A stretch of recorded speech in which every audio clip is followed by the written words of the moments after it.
गौ माता की। आओ कथा में प्रवेश करा। ठाकुर ने अच्छी कृपा की है, गौ माता ने बहुत अच्छी कृपा की है कि आज आपके गांव में कथा का द्वितीय दिवस है, दूसरा दिवस है। और ये गौ माता की महिमा है जो सब लोगों को इकट्ठा कर सकती है।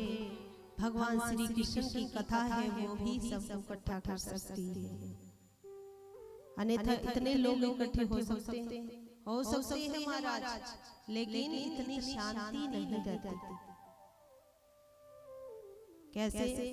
अगर चार माताओं को कहीं एक जगह इकट्ठे कर दो तो वो लड़ाई करके ही उठती है, लेकिन ठाकुर की कृपा ऐसी है, भगवान नाम की कथा में ऐसी ताकत है कि कितनी ही माताएं इकट्ठी हो, कितने भाई लोग इकट्ठे हो, लेकिन यहाँ कोई पुलिस वालों की जरूरत नहीं पड़ती, यहाँ कोई स्कूटरी की जरूरत नहीं पड़ती, यहाँ तो ठाकुर खुद रखवाला बैठा है।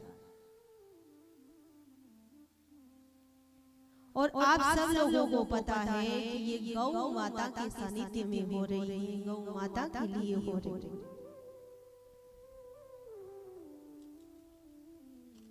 गौ माता के लिए कथा हो रही है और अपने अब गौ माता की सेवा करेंगे तो आने वाली पीढ़ी भी गौ माता की सेवा करेगी। आज अगर अपने बच्चों को दिखाएंगे अपने क्या कर रहे हैं, वैसे ही बच्चे करेंगे। बच्चे तो कार्बन पेपर होता है, उसके ऊपर जैसे अपने लिखते वैसे नीचे बन जाता है। वैसे ही आज अपने जो सेवा गौ माता के लिए दे रहे हैं वो बच्चे देखेंगे और आने वाली पीढ़ी गौ माता की सेवा करेगी, अन्यथा गौ नहीं बचेगी। आजकल किसी बच्चों से पूछो, भागवत का पता नहीं है, रामायण जी का पता नहीं है, गीता जी का पता नहीं है। अगर भगवान का पता नहीं है तो गौ माता का क्या पता हो जाएगा। लेकिन आपका गांव तो धन्य है, जोरदार ताली युवा कमेटी के लिए बजाई, इतनी अच्छी सेवा कर रही है, देखी माँ बहुत खुश हो गई। भगवान करे ऐसे ही गौ माता की सेवा में लगे रहे। देखो आज अपने बीच में गौ है तो ही अपने घूम रहे। लंबी की बीमारी आई थी, सबको पता यहाँ पे आई। जब लंबी की बीमारी आई तो यहीं आसपास में मेरी कथा चल रही थी। हल्ला मच गया, लोग कहने लगे अब क्या करें, गाय नहीं बचेगी, दूध कहाँ से पिएंगे, चाय नहीं बन रही, वो नहीं बन रहा, वो नहीं, क्या करें। क्यों आई पता है? ठाकुर ने सोचा कि गलियों में गाय घूम रही है, सेवा कोई कर नहीं रहा, दुर्गति हो रही है, और ये जो धन है ये ठाकुर जी का दिया हुआ है। ठाकुर जी ने सोचा कोई कदर नहीं है तो इस धन को वापस समेट लेता हूँ। और जैसे ही ठाकुर जी महाराज समेटने को लगे तो हल्ला मचने लगा। सब कहने लगे हे ठाकुर जी महाराज गलती होगी, गाय की सेवा नहीं की, लेकिन एक बार मौका और दे दो हमें, अब की बार हम सेवा करेंगे।